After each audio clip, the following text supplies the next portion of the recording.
C'est Lion Dungy, donc de mon vrai nom, Greg Lamorikoshi. Donc je viens de ce quartier, le Lac Bleu. Donc ça fait 20 ans que ma mère est arrivée dans le quartier et 10 ans que je suis en métropole.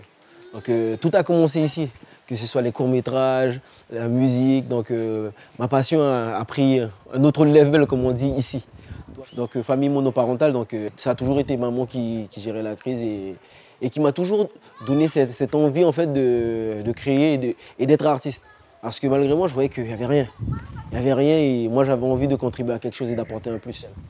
Au début, j'avais juste envie de créer, mais je ne savais pas ce que je voulais faire.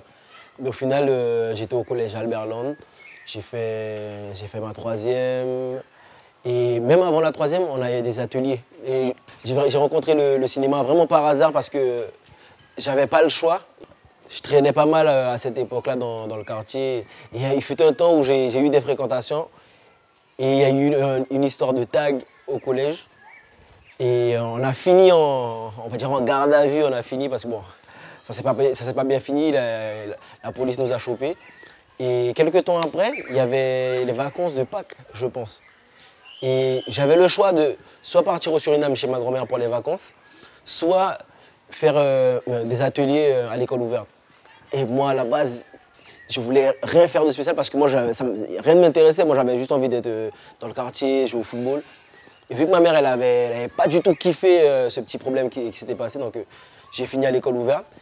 Mais j'ai vraiment traîné pour m'inscrire. Et au final, quand je suis allé m'inscrire, il ne restait plus rien, il restait 2 ateliers. Donc je voulais faire comme les potes à l'initiale, je voulais faire le foot, basket, mais tout était complet.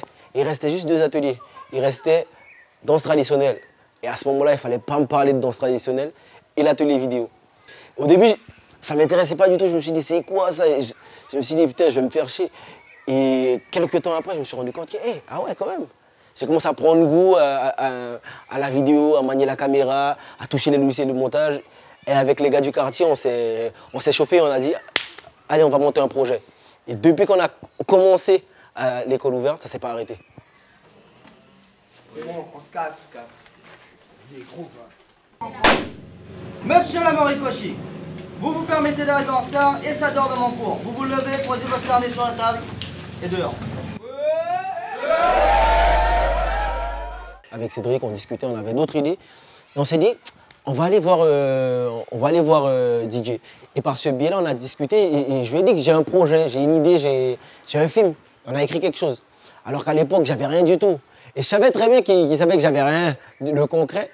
Mais je pense que c'est la niaque et l'envie qu'on avait qui faisait qu'ils se disaient, bon, vas-y, je vais leur donner un coup de pouce.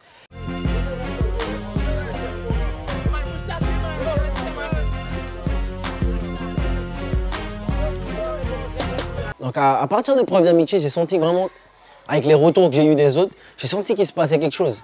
Et vraiment, personnellement, je me redécouvrais et je me suis dit, bon, à partir de ce moment-là, bon, vas-y, on va tenter quelque chose, on va continuer. On va pas lâcher, on va continuer. Donc moi, c'est vraiment Preuve d'amitié qui m'a marqué et qui m'a vraiment donné envie d'être toujours là dedans, quoi, aujourd'hui. Oui, alors. Sinon, Ben ça va. J'ai vu que tu as changé par rapport à la dernière fois, là. il le fallait bien.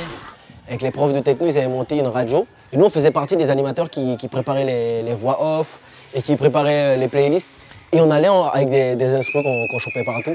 Et on allait en enregistrer, on commençait à tester. Et c'est à ce moment-là que ça commençait à réveiller le côté chanteur, artiste. Parce qu'on était curieux de savoir comment les autres arrivent les Américains, ils arrivent à faire des sons. Et nous, on avait envie de créer, on avait envie de tester. On s'est dit, allez, on se lance et on teste. Ce soir, t'es ma Angela. Ce soir, t'es ma Angela. Ce soir est à nous. Toutes les courbes de ton corps me font fantasmer. J'ai monté une expo photo qui s'appelle Contraste. Et cette expo photo, c'était une série de 7 tableaux. Et chaque tableau racontait une histoire. Et à partir de là, avec la ville et la région là-bas en métropole, j'ai commencé à exposer dans plusieurs villes. J'ai commencé à présenter mes expos, présenter les tableaux, aller parler carrément du projet, aller à la rencontre de jeunes. L'artistique, c'est pas évident, hein. C'est pas évident, ça paye pas tout le temps. Il y a des jours où ça paye beaucoup et il y a des jours où ça paye pas du tout. Donc non, ça n'a jamais été facile. Par chance, on avait, quand je dis avec le groupe, on avait des grands frères en quelque sorte qui étaient là avec nous, en parlant de Suga Kawa ou de Two Face.